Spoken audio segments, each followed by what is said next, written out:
Ang kwento ni Tomby. Ang kwentong ito ay hango sa totoong buhay. Mula ito sa isa nating tagapakinig. Naitago na lang natin sa pangalang Atoy. Taong 1975. Probinsya ng Camarines Sur. Nakatira ang binatang si Atoy sa isang bayan sa probinsya ng Camarines Sur. Simula pagkabata pa lamang, mahilig na ito sa pagnenegosyo. Hanggang sa paglaki, yun na talaga ang pinagkabalhan. Masasabing maswerte at matagumpay naman ang tinahak na landas. Sa edad na 27, nakapagpundar at nakapagtayo na ito ng ilang negosyo. Lahat ng yun, mismong si Atoy lamang ang namamahala. Dahil mag-isa lamang na namumuhay, sobra-sobra ang perang dumadating kay Atoy. Marami na din ang nagsasabi sa kanya na kailangan na niyang makapag-asawa para naman may mapuntahan ang pagod sa mga ginagawa. Ngunit hindi naman ito pinapansin ng binata. Ayon sa kanya, hindi niya kailangang magdagdag ng obligasyon. Mas masarap mamuhay ng sarili lamang ang inaalala. Dagdag pa nito, hindi naman lahat ng tao kailangang magkaroon ng pamilya. Iba-iba ang lahat sa kanilang paniniwala. Si Atoy ay nabibilang sa mga nagsasabi na hindi pamilya ang sasagot sa kahirapan. Lalo nang hindi rin ito ang palaging rason sa pagpupursige sa buhay. May mga pagkakataon na mas napapasaya tayo kapag sarili lamang ang pinipili.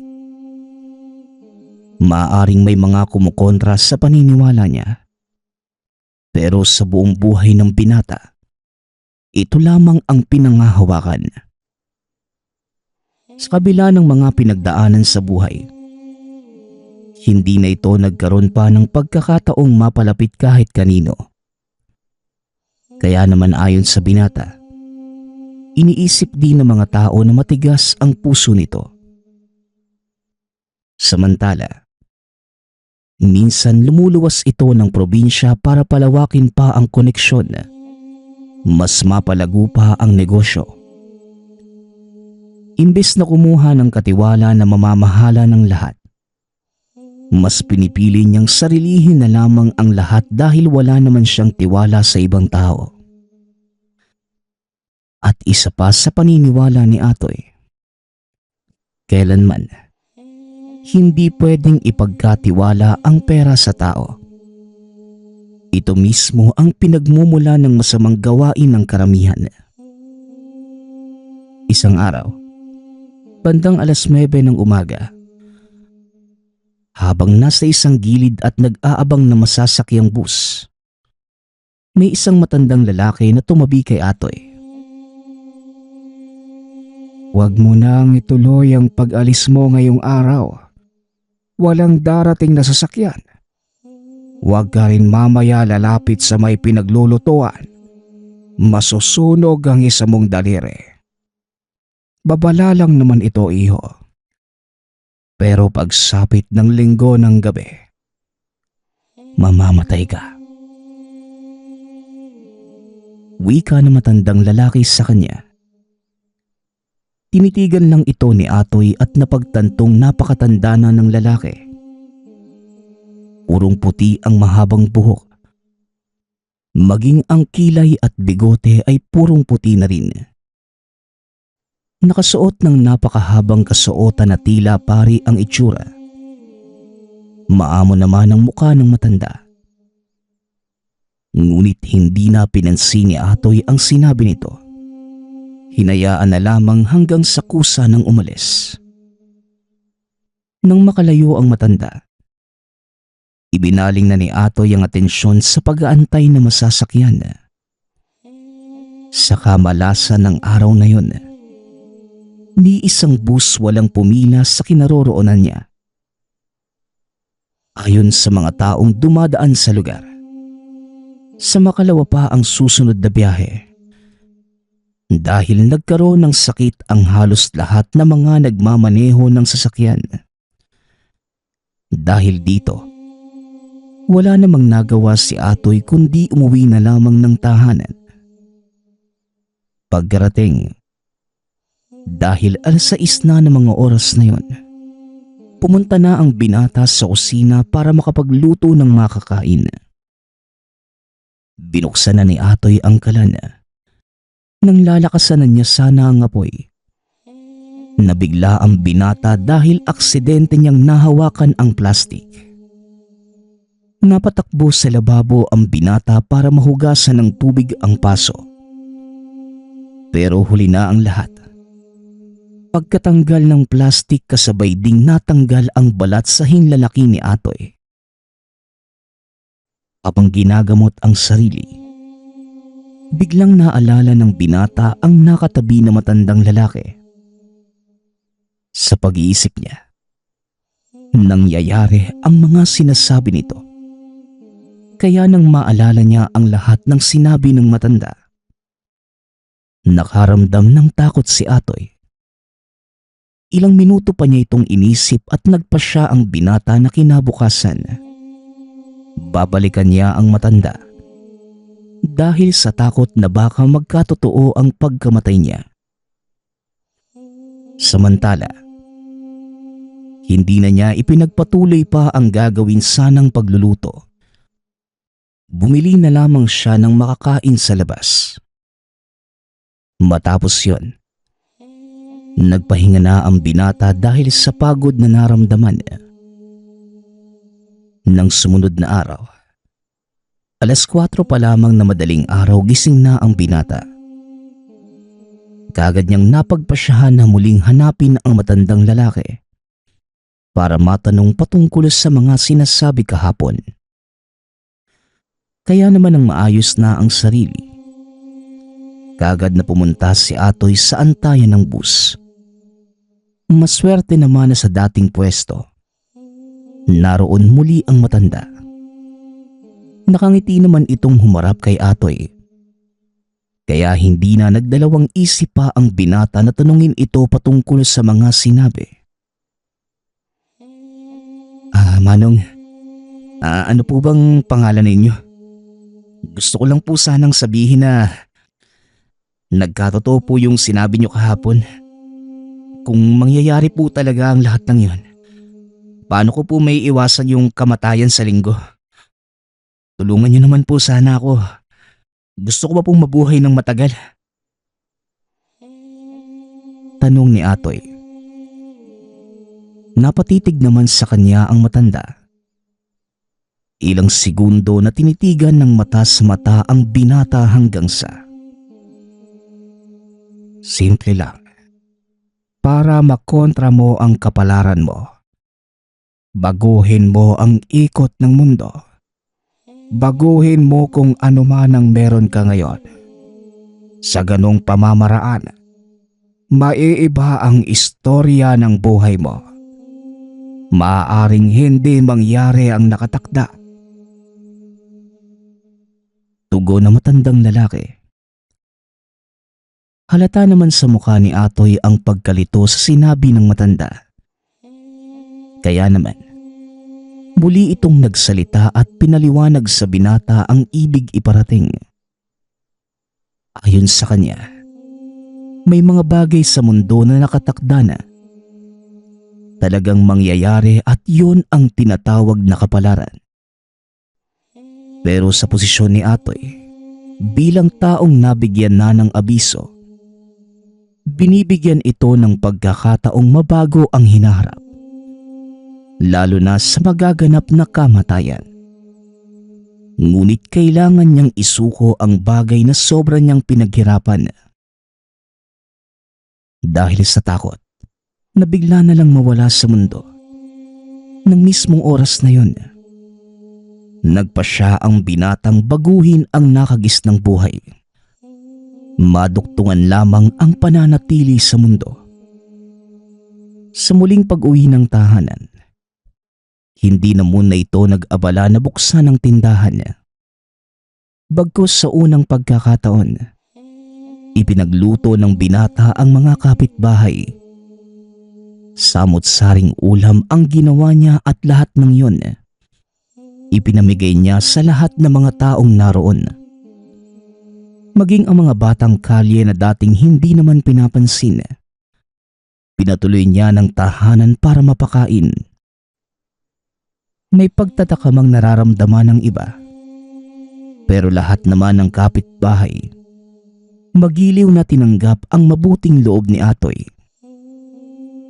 Buong maghapon na naging abala ang binata sa pakikipagkwentuhan, pagtulong sa ibang gawain ng mga kasama, at nagawa rin niyang magturo ng mga aral sa mga batang kalye.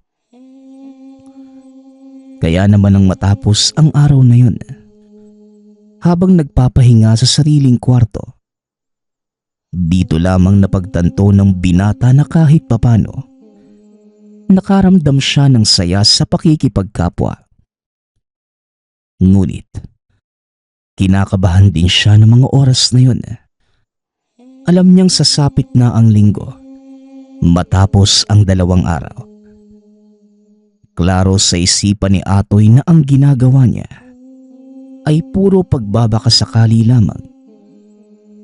Napapadasal ang binata at nangangakong ipagpapatuloy ang nasimulang pagbabagong buhay. Magmula ng araw na yun, hanggang sa sunod pa na mga araw ng Sabado at Linggo, nag-iba ang takbo ng buhay ng binata. Hindi na niya inisip pa ang negosyo. Nang mga panahong yun, mas iniisip niya na mapahaba pa ang buhay. Naging matagumpay naman ang lahat ng sakripisyo at pagbabago. Pagsapit ng Lunes, wala namang nangyari sa kanya.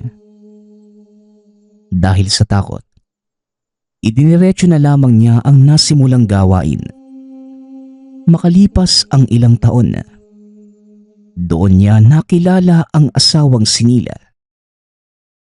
Dahil iba na ang pananaw at takbo ng buhay ni Atoy, nagpasya na itong bumuo ng sariling pamilya.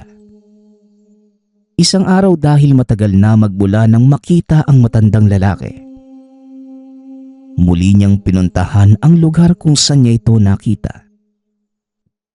Pagkarating doon, hindi kagad nakita ni Atoy ang matanda. Pero matyagang nag-antay ang binata. Nagbabakasakaling bigla itong dumating. Ramdam niya na hindi ordinaryong tao ang matanda at may kakayahan itong malaman ang hinaharap. Hindi nagtagal, muli itong nagpakita at nang malapitan, walang humpay sa pagpapasalamat si Atoy. Ayon sa kanya, dahil sa matandang yon nagbago ang mga pananaw niya sa buhay. Hindi man ganon kalaki ang perang dumadating sa kanya, binitawan man niya ang ibang negosyo. Wala namang papantay sa sayang nararamdaman ni Atoy. Ngumiti naman ang matanda. Iniabot ang isang maliit na salamin na halos kasing laki lamang ng kamay ng matanda. Iho, gamitin mo lang sa tamang paraan ang salamin na yan. Ito na muna ang huli nating pagkikita. Hanggang sa muli. Paalam. Wika ng matandang lalaki. Matapos itong magsalita, biglang nawala sa paningin niya ang matanda. Samantalang si Atoy naman, naiwang nakatulala habang hawak ang salamin. Hindi na rin ito nagtagal pa sa lugar at umuwi na ng tahanan. Pagkarating kagad niyang itinago ang salamin. Ni isang beses, hindi pa niya naikwento sa asawa ang patungkol sa matanda. Ayon sa kanya, ayaw na niya itong ibahagi pa sa asawa nang hindi na masangkot pa sa ugnayan nila ng misteryosong matanda. Samantala, pagsapit ng gabi ng mismong araw na yun, tulog na ang asawa pero gising pa rin si Atoy. Sinubukan niyang tumitig sa salamin at imbes na mukha ang makita, may nagaganap na pangyayari sa salamin. Ngunit hindi niya alam kung kailan magaganap. Nang sumunod na araw, nag-abang siya sa lugar na nakita sa salamin. Namangha si Atoy nang mangyari ang lahat ng nasilayang kagabi. Nang makumpirmang makikita sa salamin ang hinaharap, itinago na lamang ito ni Atoy. Ayaw niyang mamuhay na may takot. Hindi din magiging makabuluhan kung dadayain niya ang kinabukasan.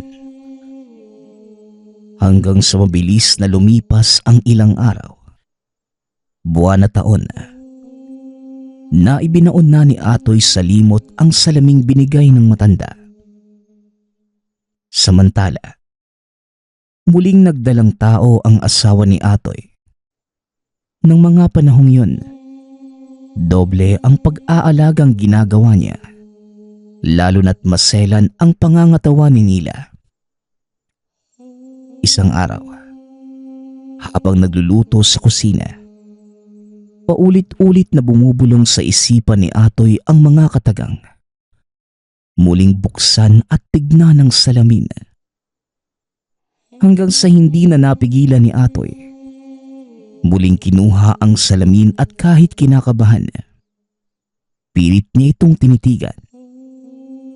Ganun na lamang ang kabang naramdaman niya nang makita ang kamatayan ng asawang si Nila. Pagkakita ni Atoy, kumaripas ito ng takbo papalabas at muling pumunta kung saan nakikita ang matandang lalaki. Bagamat imposible, dahil nag-abiso itong hindi na muna magpapakita, matyaga pa rin naghintay si Atoy na maghapon. Ngunit kagaya ng inaasahan, walang matandang muling nakita. Hindi na mapakali si Atoy na mga sandaling yun.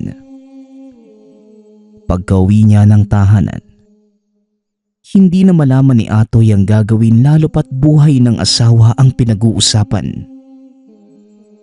Maging si Nila, nahalata na ang pagiging tuliro at lalim ng iniisip ng asawa. Magmula ng araw na malaman nito ang mangyayari, halos lahat na lamang ng malalapitan ginawa na ni Atoy.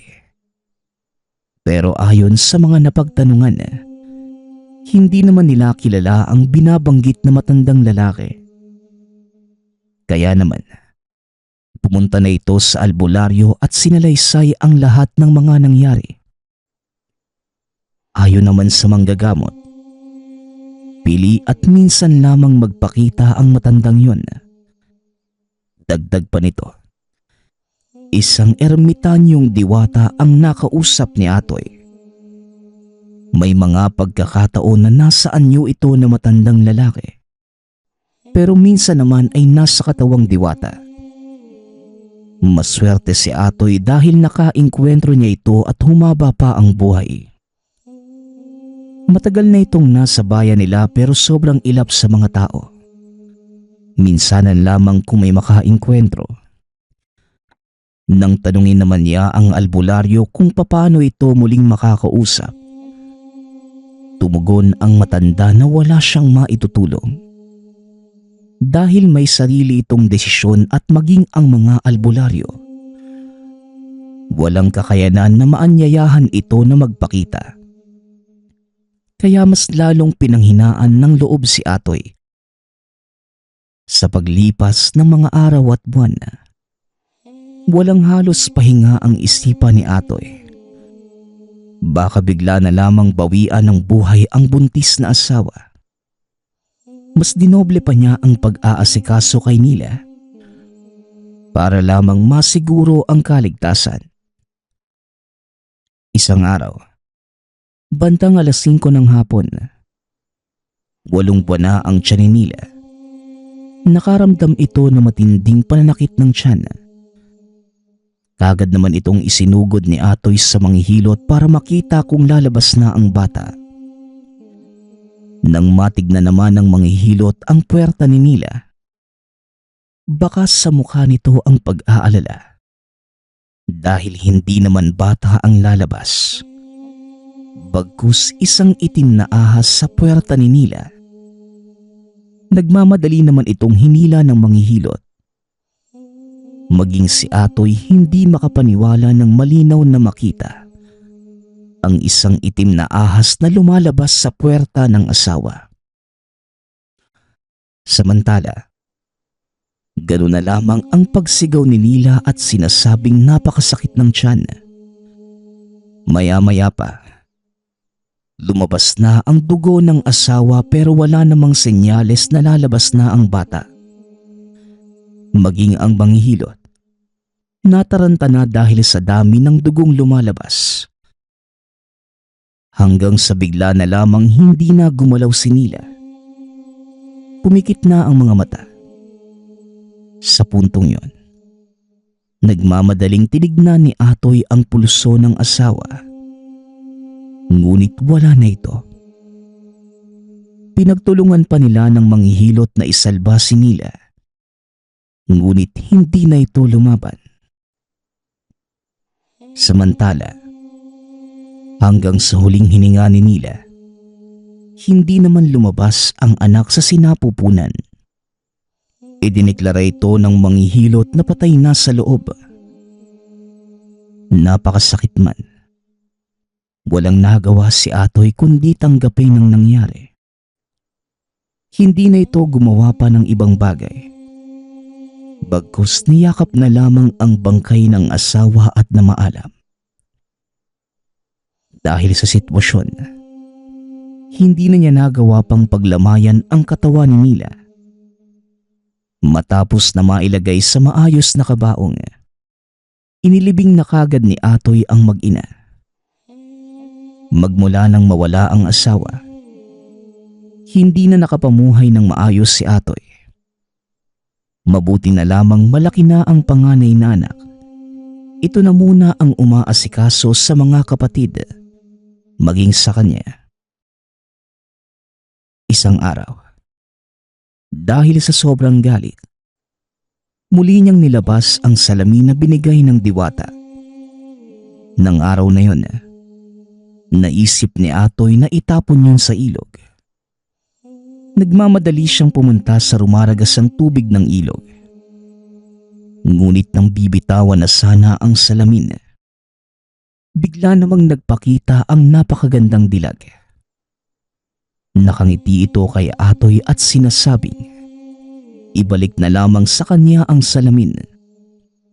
Alam niya na ito ang matandang lalaking nagbigay sa kanya nito. Napahagulgol si Atoy at walang patid sa pagtatanong kung bakit hinayaan lamang nitong mamatay ang asawa. Tumugon naman ang diwata. Isang beses lamang siya kung magbigay ng pabor at nagamit na ito ni Atoy. Kaya naman hindi na yon mauulit pa sa asawa. Dagdag pa nito, parte na ng buhay na merong mawawala. Matapos yan, ibinigay na lamang ni Atoy ang salaming hawak at pagkawala ng diwata, naiwang nagpupunas ng luha si Atoy. Wala ito sa wisyong umuwi ng tahanan. Halos ilang linggo pang nanatiling mabigat ang loob ni Atoy.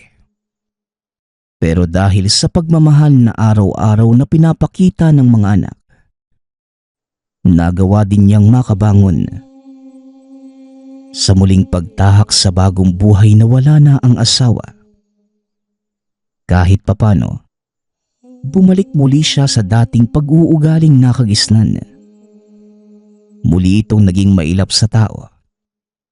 Pero sa puntong yon, sa mga anak na lamang itinutuon ng atensyon. Hanggang sa lumipas pa ang ilang taon na, muli niyang naibangon ang mga negosyo. Ngunit hindi na kagaya ng dati na pansarili lamang. Magpasa hanggang ngayon, maayos at masagana ang buhay ng pamilya ni Atoy dahil sa pagmamahal sa pamilya. Minsan tuwing nakakakita ng matandang palaboy, napapangiti na lamang ito dahil minsang nabago ang buhay niya nang dahil lamang sa ermitanyong diwata. Ang susunod nating kwento ay mula sa isa nating tagapakinig. Naitago na lang natin sa pangalang Jason. Taong 1990. Leganes, Iloilo. Saan ba tayo pupunta, pare? Lasing ka na yata eh. Wika ni Jason. Ako? Lasing? Sigurado ka ba? Ilang bote lang inuubos natin ah. Di ba? Dito yung daan pa uwi. Bakit? Parang may batong nakaharang. Ang baho ah. Naligo ka ba kanina? Tugon ni Naldo. Hanggang sa inamoy din ni Jason si Naldo. Umaarte pa itong nasusuka habang inaamoy ang kasama. Dahil sa asar, kaagad naman siyang binatukan ni Naldo. Dahil ayon dito, kahit mag-amuyan pa sila, pareho naman silang walang ligo. Dala ng kalasingan, hindi na nila alam ang totoong nangyayari sa paligid. Hanggang sa dumampot si Jason ng bato. Inihagis niya ito sa mga inaakalang harang sa daan. Kasabay ng pagtama, nagtinginan sa kanila ang mga nilalang. Nakangiti pa ito ng abot tenga. Naglabasan ang mga mahahabang pangil at dila. Kinlabutan ang dalawa sa nasaksihan. Tila nawala ang kalasingan ni Jason. Pare, aswang ang mga yan. Wika ni Jason. Aswang? Natatakot ka ba? Akala ko kanina matapang ka. Tapos ngayon magaganyan ka lang. Wala ka pala eh. Aswang lang yan pare. Lasing tayo. Walang panama yan pag ako. Tugon ni Naldo. Aabante na sana ng lakad si Naldo. Pero biglang naglundagan ang mga nilalang palapit sa kanila. Nanlaki ang mga mata ni Jason sa sobrang kilabot. Samantalang kay Naldo naman, tila baliwala lamang ang mga nakikita. Nakangiti lamang ito at walang nararamdamang kahit anong takot. Magsasalita pa sana si Naldo, pero kagad na itong hinila ni Jason palayo sa lugar. Alam niya na sa oras na umabante pa sila ng lakad, magiging pulutan sila ng mga nilalang. Halos madapa pa si Jason sa kakatakbo. Ilang sandali pa narating nila ang tahanan ng kapatid ni Jason. Malapit lang naman ito sa lugar. Laking pasasalamat naman ni Jason na kagad siyang pinagbuksan ni Kuya Onyok. Kuya, may bagat sa daan. Wika ni Jason. Abay, sa sitwasyon niyong dalawa, nabagat pa kayo? Anong oras na? Saan ba kayo galing? Tsaka Naldo, di ba taga-kabilang sityo ka? Ba't napadpad ka dito? O siya, pumasok na nga muna kayong dalawa. Ay nako, lagi kong sinasabi sa inyo, walang magandang dulot ang paglalasing. Yan tuloy, kung ano-ano na ang nakikita ninyo. Tsaka, marami ng kabahayan dito. Kaya nga takot mang biktima yung mga bagat eh. Kayo talagang dalawa. kapag nagsasama kayo. Nako, windang ang buong lugar. Hating gabi na ang iingay niyo pa. Tugon ni Kuya Onyok. Si Jason kasi kuya Kalalaking tao pero parang walang bayag. Yun lang natakot ka agad. Bigla mo na lang akong hinila kanina. Pangit lang yung mga yon, pero hindi sila uubra sa akin. Wika ni Naldo. Habang nagsasalita, ibinibida pa ng binata ang suot na medalyon. Ayon sa kanya, hindi uubra ang mga nilalang dahil sa kabal na bisa ng gamit. Kahit lasing, ikwento pa rin niya kung saan nanggaling ang medalyon. Samantala, hindi naniniwala si Kuya Onyok sa sinasabi ng dalawa. Sinabihan na lamang niya ang mga ito na ayusin ang sarili at magpahinga na lang muna sa tahanan. Ayon kay Kuya Onyok, anuman ang sabihin ng dalawa walang katotohanan. Kwentong lasing lamang ang lumalabas sa bibig ng mga ito. Dagdag pa ni Kuya Onyok, lahat ng karanasan sa bagat ay kwento lamang ng mga lasing sa lugar. Sige na, may trabaho pa ako bukas.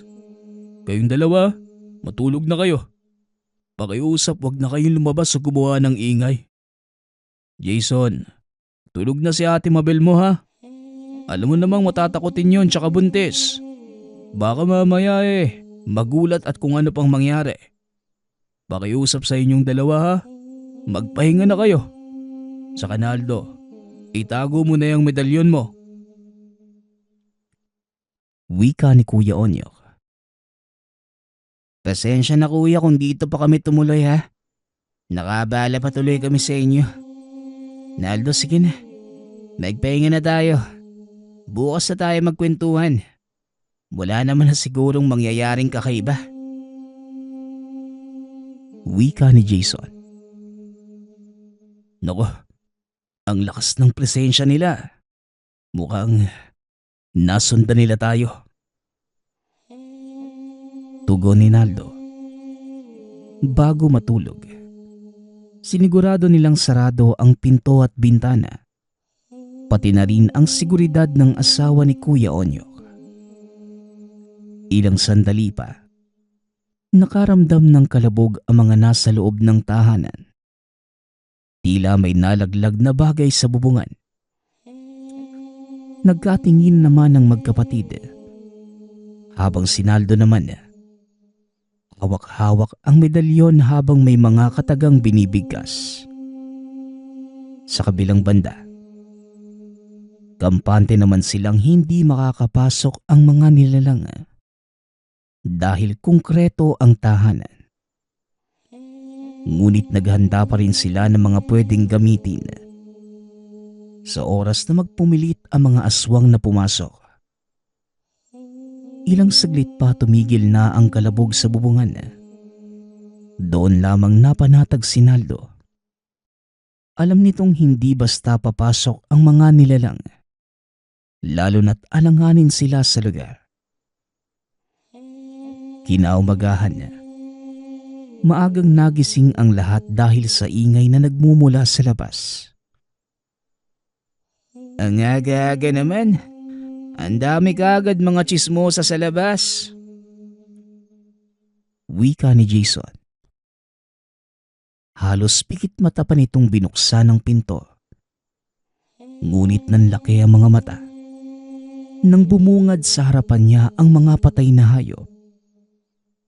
Kinalat yon sa mismong paligid ng tahanan. Maging ang dugo ng hayop ay pinahid sa mga dingding sa labas. Napatakip pa si Jason ng bibig dahil sa sobrang kilabot. Nilibot pa niya ang paningin sa buong lugar. At sino naman kaya ang gagawa ng ganito? Jason, narinig ko kayo kagabi. Akala ko nga may patayang nangyayari. Eto pala. Grabe na ba ng galit ng kung sino mang naglatag na mga ito? Dito mismo sa bakuran niyo. Nasaan ang Kuya Onyok mo? Wika ng tiyuhin ni Jonas. Hanggang sa napalabas na din si Naldo na humihikab pa. Nagulat din ito na madaming tao nakikiusyoso sa lugar. Teka, ano bang nangyayari pare? Bakit napakadami naman yata ng tao rito? Tanong ni Naldo. Kaya pala kasama mo yung kaibigan mong may dalang dignom ng kadiliman. Hindi na nakapagtataka. Siguro Naldo, may kagagawan ka sa mga nangyaring ito. Mga kabaryo, sa oras na may maganap na naman na hindi maganda mula sa araw na ito, wala na kayong ibang sisisihin kundi yan. Mula nang mawala kayo dito sa lugar, nawala na din yung takutan. Ngunit ngayong nandito kayo ulit, bumalik na naman sila. Wika ng tiyuhin ni Jonas. Hindi naman tumugon si Naldo. Kumaway na lamang ito at bumalik papasok ng tahanan. Alam niya na kahit anong gawing paliwanag, wala namang makikinig sa kanya. Dati silang nakatira sa lugar. Napilitan lamang lumipat dahil sa amang manunugis ng aswang.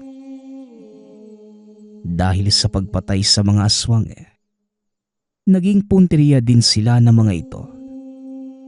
Ngunit ang masaklap, nadadamay ang mga taong nakapaligid sa kanila. Kaya napagpasyahan ng marami na ilipat na lamang sila ng tahanan. Doon sa kabilang sityo na wala na silang madamay pa.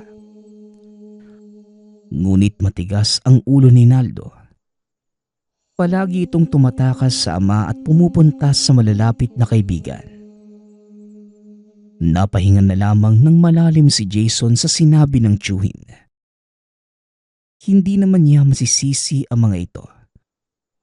Pero hindi naman naniniwala ang magkapatid sa sinasabi ng mga taga-baryo.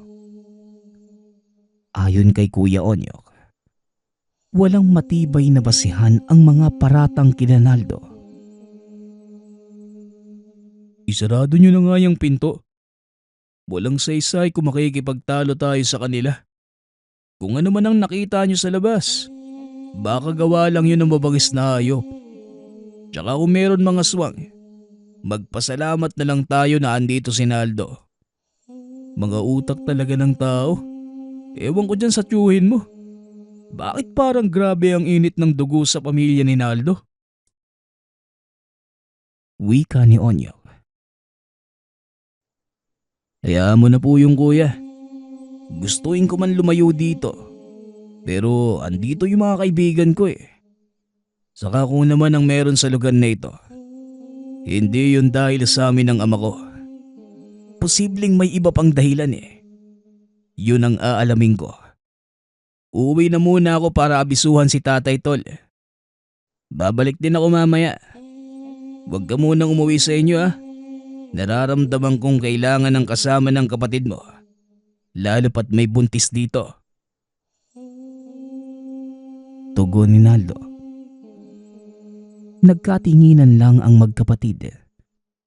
Dahil seryoso ang mukha ni Naldo. Napatango na lamang ang dalawa sa sinabi nito.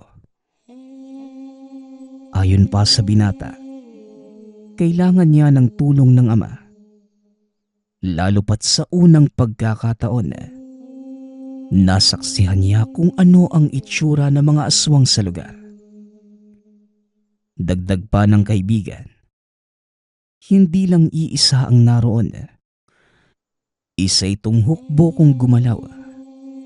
Pero nagtataka siya kung saan nanggaling ang mga ito at paano napadpad sa lugar. Hanggang sa nagpaalam na si Naldo, nagsialisa naman ng mga taong nakikiusyoso sa lugar. Samantalang ang magkapatid naman nagtulungan linisin ang labas ng tahanan. Kuya, ano bang nangyayari? Wala namang ginawang masama si Naldo at yung tatay niya. Bakit ba ang init ng dugo ni Tio sa kanilang mag-ama? Tanong ni Jason. Hindi ko di masasagot yan, Jason eh. Pero kung ano man yun, sana magkapatawaran na sila. Dito sa lugar natin noon, wala pa masyadong kabayan eh. Sa pagkakaalam ko nga, naging matalik na magkaibigan si Tio Jonas at tatay ni Naldo. Magkasanggang dikit sila lagi sa inuman. Pero bigla na lang nag-alsabalutan si Mang Andoy kasama si Naldo. Kaya yun, nabalitaan na lang naming lumipat na pala ng bahay. Pero sana nga magkaayos pa silang dalawa. Tugon ni Kuya Onyo. Isa-isa nilang nilagay sa sako at binaon sa hukay ang mga nagkalat na bangkay ng hayop para hindi mangamoy. Hindi na din inistorbo pa ni Kuya Onyok ang asawa. Sinabihan na lang niya itong wag na munang lalabas. Bago magdilim, dumating na ang mag-ama. Napangiti si Kuya Onyok nang makita na tila sa sabak sa gera ang itsura ni Mang Andoy. Sa paglalarawan niya, may tali itong itim na tela sa noo, maging sa braso. Samantalang si Naldo naman, may dalang galon ng alak. May sukbit pa itong pato sa gilid ng suot na pantalon. Bigla namang natawa si Jason dahil ayon sa kanya, mukhang makikipag-inuman lamang ang kaibigan. Astig naman. Maglalatag na ba ako ng lamesa pare? Abay teka lang Boy pa yata yung pato Ia-adobo na ba natin yan? Ihanda ko na Babirong wika ni Jason.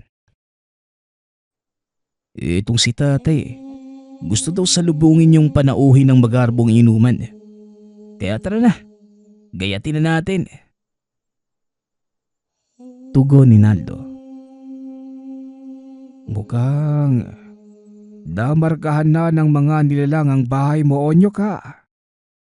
Tama naman si Naldo. Kailangan nating maghanda. Sige, tignan natin kung hanggang saan ang tapang na mga yan. Wika ni Mang Andoy. Bigla namang natahimik ang lahat ng lumabas ang asawa ni Kuya Onyo. Nakabusangot at magkasalubong pa ang kilay. Magsasalita pa sana. Ngunit kagad naman itong pinigilan ng asawa. Amal, pumasok ka na lang sa loob. Saka ayusin mo nga yung suot mo. Ang laki na ng tiyan mo. Parang kinulang naman sa tela yung suot mo. Baka mamaya kabaging ka yan.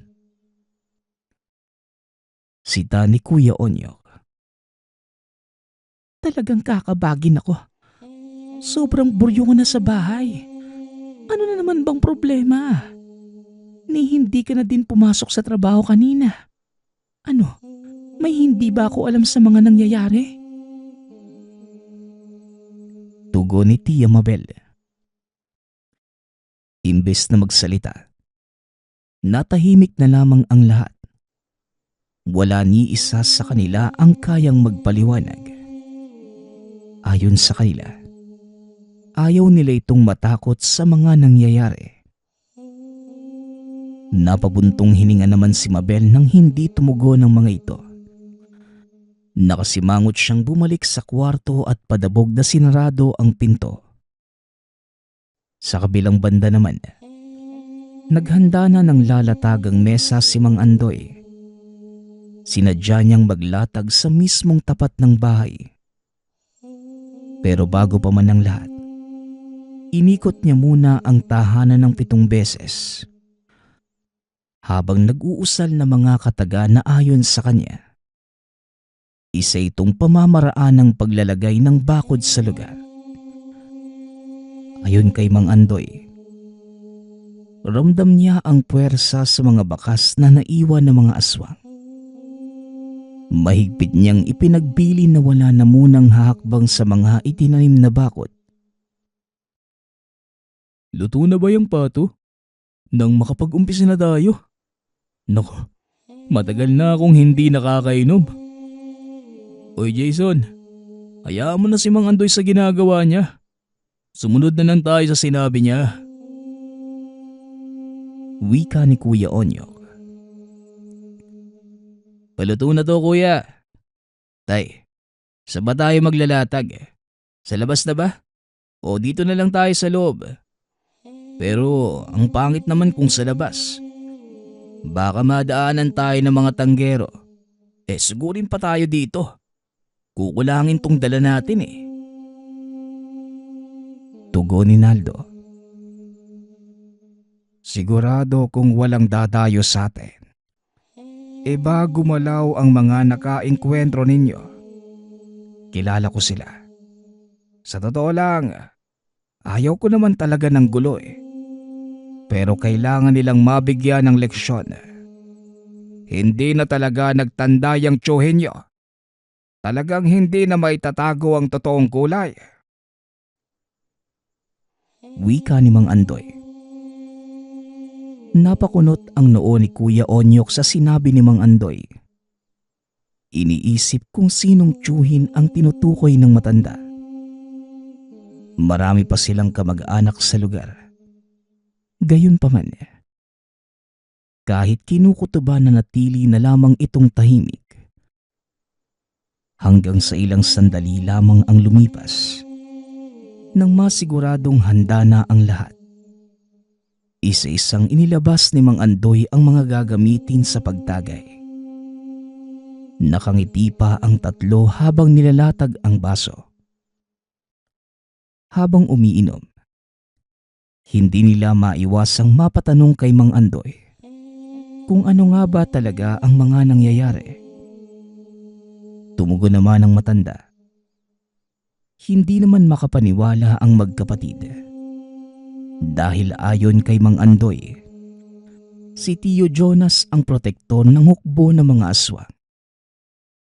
Dagdag pa niya, ayaw ni Tio Jonas na patayin ng mga ito dahil nagagamit niya ang mga nilalang para pasunodin ang mga tao sa paligid. Gusto ni Jonas na tinitingala siya na siya ang maging pinuno ng baryo.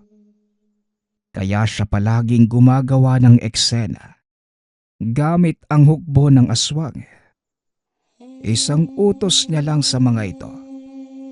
Susundin kagad siya ng mga nilalang. Wika ni Mang Andoy. Ibig sabihin Mang Andoy, palabas ang nangyari kanina. Pero bakit? Para manakot? Hindi nakakatuwa ang ginagawa niya. Tanong ni Kuya Onyok. Pero ang mga aswang ay aswang pa rin. Yan ang hindi kontrolado ng tsuhin niyo. Hindi niya lubos na kilala ang mga kasundo niya. Kaya nilang baliin ang kasunduan para lamang sa tawag ng laman. Tugon ni Mang Andoy. Natigil ang pag-uusap nila nang makaramdam si Mang Andoy ng kakaibang presensya. Tinaas niya ang mga kamay, kaya nagkatingin na naman ang tatlo. Madilim na ang paligid ng mga oras na yun. Maging ang mga kapitbahay ay wala ng mga ilaw. Indikasyon na tulog na ang mga nakapaligid ng mga kabahayan. Ilang sandali pa, nakaamoy na si Naldo ng nakakasulasok. Pamilyar ito sa kanya. Nandito na sila tay. Jason, pumasok muna kayo ni Kuya Onyok sa bahay. Kami na ang bahala ni tatay. Kuya, ang asawa mo ha. Wika ni Naldo.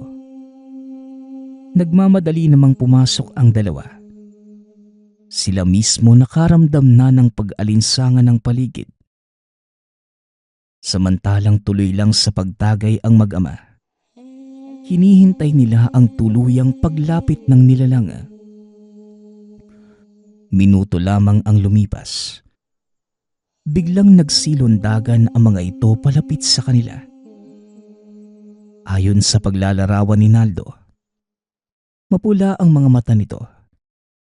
Walang balahibo at may matatalas na pangil. Mahaba din ang mga kamay at paa na ginagamit nila sa paglundag. Malinaw nila itong nakikita dahil sa liwanag na nagmumula sa gasera ng mga nakapaligid na bahay. Maya-maya pa, tumayo na si Mangandoy. Sumigaw ito bilang babala sa mga nilalang. Nang mga oras na yon, isang di pa na lamang ang layo ng mga ito sa kanila. Ano? Magkikitagay pa ba kayo? O tara, dalian nyo. Kanina ko pa kayo hinihintay. Hindi nga ako nagkamali.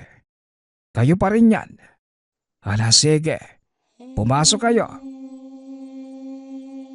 Wika ni Mang Andoy. Ang baho talaga nila, tay. Tsaka napakapangit ng itsura, no? Tugon ni Naldo. Syempre naman anak. Saan ka ba nakakita ng aswang na hindi mabaho at pogi? Sige na anak, maganda ka na. Mapapalaban tayo. Dagdag ni Mang Andoy. Gamit ang puwersang nanggagaling sa tangan at lakas na nagmumula sa mga katagang pangdepensa at pamatay na usala. Halos lahat ng lumapit sa mag-ama. Tila insekto lamang na tinitiris ng dalawa. Pero meron pa ring nakakalagpas at pilit pumapasok ng tahanan. Ngunit hindi tuluyang nakakalapit ang mga ito. Dahil bago pa sila makapasok, nasusunog na ang mga nilalang. Ilang sandali pa, halos maubos na ng mag-ama ang mga nilalang. Biglang dumating si Tio Jonas. Nagulat si Mang Andoy na iba na ang itsura ng dating kaibigan. Nahabag pa ang matanda nang makumpirmang kalaban talaga si Tio Jonas. Hindi ka na nagbago, Andoy. Malakas at magaling ka pa rin. Pero minsan na kitang napasunod sa gusto ko. Maging ang mga taong nakapaligid sa'yo. Napatay mo man ang hukbo ng mga aswang. Mananatili ka pa rin masama sa mata ng mga taong nakapaligid sa'yo. Kahit mamatay mo ako, alam mo kung bakit. Wika ni Tio Jonas. Kung ako sa'yo, traidor, mananahimik na lang ako. Puro kasatsat eh. Hindi ako natatakot kahit kalaban ko ang lahat ng taga dito. Malinis ang kalooban ko at wala akong ginagawang masama. Tugon ni Mang Andoy. Hanggang sa lumabas ang magkapatid. Nanlaki ang mga mata ni Tio Jonas sa pag-aakalang tulog na ang mga ito. Hindi din niya inaasahan na maglalabasan ang mga kapitbahay. May dala itong mga sulo at pamalo. Dahil sa ingay ay nagising ang mga taga-baryo. Napatakbo naman si Tio Jonas. Siya na ang hinahabol ngayon ng mga tao. Napag-alaman nilang siya ang may pakana ng mga ikinalat na patay na hayop sa lugar. Siya din ang nag-ipon ng mga nakikiusyoso at kunyaring walang nalalaman. Natapos ang takutan sa lugar. Magmula ng gabing yon, lahat ng mga kababaryo humingi ng despensa dahil sa mga nangyari. Samantalang ang mag-ama naman, hindi na inilahad pa ang buong istorya Ang nais lamang nila na mga oras na yon, maging ligtas at tahimik ang lugar para sa lahat ng mga taga nayon. Nagpapasalamat nga pala ako sa lahat ng sumusuporta sa ating channel. Nawa ay patuloy niyong suportahan at pakinggan ang ating mga kwento. Hanggang sa muling pakikinig. Paalam.